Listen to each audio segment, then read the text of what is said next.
প্রবাসীকে আনতে গিয়ে সড়ক দুর্ঘটনায় প্রাণ হারালেন একই পরিবারের ৭ জন। ভোরের আলো তখনও ফোটেনি। চারিদিকে ভোরের স্নিগ্ধতার বদলে মেরাজ করছিল এক জমাট বাঁধা অন্ধকার। দূর প্রবাস থেকে প্রিয়জনের ঘরে ফেরার আনন্দ আর উচ্ছ্বাস নিয়ে দুটি গাড়ি তীব্র গতিতে এগিয়ে চলছিল লক্ষ্মীপুরের পথে। কিন্তু কে জানত এই পথ চলার শেষটা এতটা ভয়াল, এতটা মর্মান্তিক হবে? কে জানত উৎসবের অপেক্ষায় থাকা একটি পরিবারে নেমে আসবে শোকের কালো ছায়া? ৬ আগস্ট বুধবারের অভিশপ্ত ভোরটি নোয়াখালীর বেগমগঞ্জ উপজেলার আলায়াপুর ইউনিয়নের জন্য নিয়ে আসে এক অকল্পনীয় দুঃসংবাদ। দীর্ঘ প্রতীক্ষার অবসান ঘটিয়ে ওমান থেকে দেশে ফিরেছিলেন পরিবারের প্রিয় সদস্য। তাকে ঢাকা বিমানবন্দর থেকে বরণ করে নিয়ে বাড়ি ফিরছিল পুরো পরিবার। দুটি গাড়িতে ভাগ হয়ে আনন্দ ভাগাভাগি করতে করতে তারা ফিরছিলেন। একটি প্রাইভেট কার নিরাপদে এগিয়ে গেলেও তাদের পেছনের হাইস মাইক্রোবাসটি পরিণত হয় এক চলন্ত প্রয়াণ কূপে। স্থানীয় সময় ভোর ৫টা ৪০ মিনিটের দিকে আলায়াপুর ইউনিয়নের আবুল খায়ের চেয়ারম্যান বাড়ির রাস্তার মাথায় এসে ঘটে যায় হৃদয় বিদারক দুর্ঘটনাটি।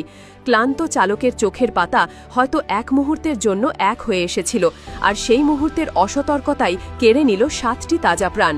নিয়ন্ত্রণ হারিয়ে হাইস মাইক্রোবাসটি রাস্তার পাশের গভীর খালে পড়ে যায়। গাড়ির ভেতর থেকে ভেসে আসা আর্তনাদ মুহূর্তেই মিলিয়ে যায় খালের হিমশীতল কালো পানিতে। চন্দ্রগঞ্জ হাইওয়ে থানার ওসি মোবারক হোসেন ভুইয়ার কথায় ফুটে ওঠে সেই ভয়াল মুহূর্তের চিত্র। তিনি বলেন, প্রাথমিকভাবে ধারণা করা হচ্ছে চালক ঘুমিয়ে পড়েছিলেন। গাড়িটি নিয়ন্ত্রণ হারিয়ে খালে পড়ে যায়।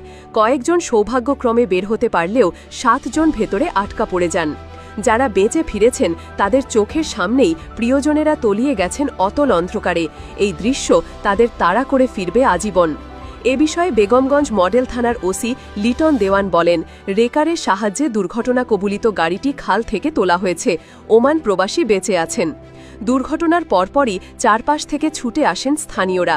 ভোরের আবছা আলোয় তারা দেখেন এক বিভীষিকাময় দৃশ্য। ফায়ার সার্ভিসকে খবর দেওয়ার পাশাপাশি তারা নিজেরাই ঝাঁপিয়ে পড়েন উদ্ধার কাজে। চৌমোহনী ফায়ার স্টেশনের একটি ইউনিট দ্রুত ঘটনাস্থলে পৌঁছে উদ্ধার কাজ শুরু করে। একে একে যখন ৭টি নিথর দেহ উদ্ধার করে পাড়ে তোলা হয়, তখন ভোরের বাতাস স্বজনদের কান্নার রোলে ভারী হয়ে ওঠে। যে মানুষগুলোর মুখে কিছুক্ষণ আগেও ছিল বাড়ি ফেরার আনন্দ, তাদের নিথর দেহ দেখে উপস্থিত কেউই চোখের জল ধরে রাখতে পারেননি। প্রাণ হারানো সবাই একই পরিবারের সদস্য। যে প্রবাসীতে ঘিরে ছিল এত আয়োজন, এত অপেক্ষা, তার আগমন পরিণত হল এক অনন্তকালের শোকে। যে বাড়িতে উৎসবের আমেজ থাকার কথা ছিল, সেখানে এখন কেবলই শূন্যতা আর কান্নার প্রতিধ্বনি। যে পথ ধরে তাদের হাসি মুখে ঘরে ফেরার কথা ছিল, সেই